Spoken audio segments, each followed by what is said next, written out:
Namaskar, welcome you again to Sporting Angels Educational Spectrum. In the previous video, we discussed how the weavers, the peasants played an important part in the revolution.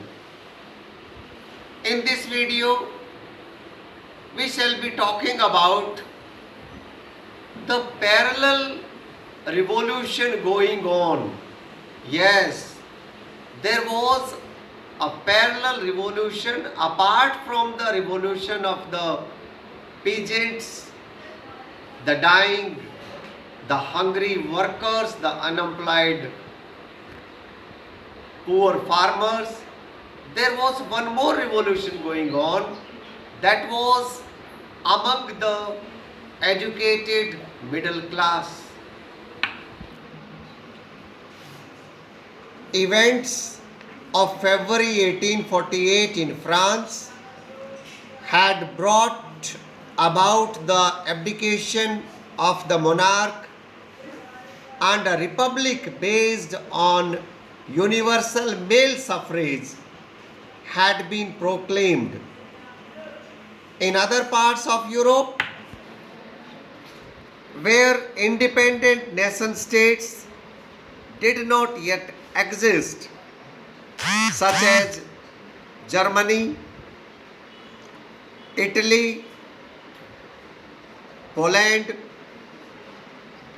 and Austro-Hungarian Empire, men and women combined their demands for constitutionalism were national unification.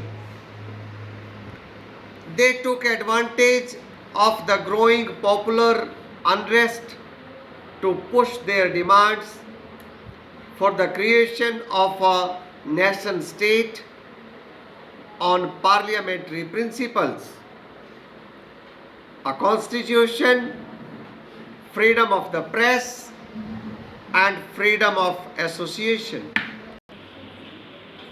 In the German regions, a large number of political associations whose members were middle class professionals, businessmen, and prosperous artisans came together in the city of Frankfurt and decided to vote for an all-German National Assembly on 18th May 1848. 831 elected representatives marched in a festive procession to take their places in the Frankfurt Parliament, convened in the Church of St. Paul.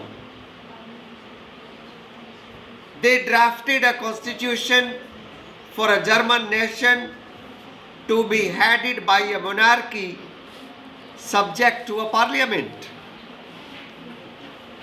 When the deputies offered the crown on those terms to Frederick William IV, King of Prussia, he rejected it and joined other monarchs to oppose the elected assembly. While the opposition of the aristocracy and military became strongest, the social basis of parliament eroded. The parliament was dominated by the middle classes, who resisted the demands of workers and artisans and consequently lost their support. In the end, troops were called in and the assembly was forced to disband.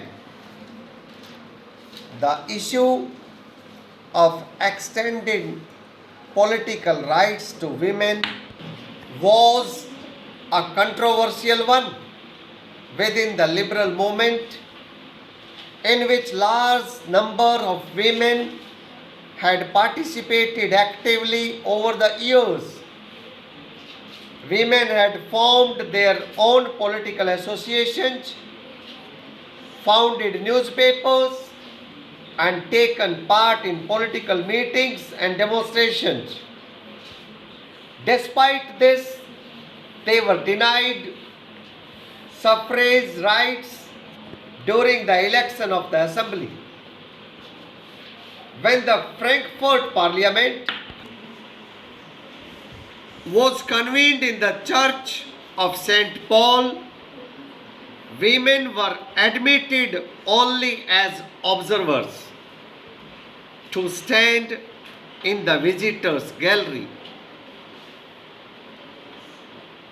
Though conservative forces were able to suppress liberal movements in 1848, they could not restore the old system. Hence, in 1848 and after that, in Central and Eastern Europe, monarchies started changing the old system. They brought about many changes which had already been brought about in Western Europe before 1815. Thus, bonded labor and serfdom were abolished both in Russia as well as Habsburg. And Habsburg rulers granted more autonomy to Hungarian people after 1867. So these were the changes which were seen now in Eastern and Central Europe also. In the next video, we shall focus on the making of Germany and Italy.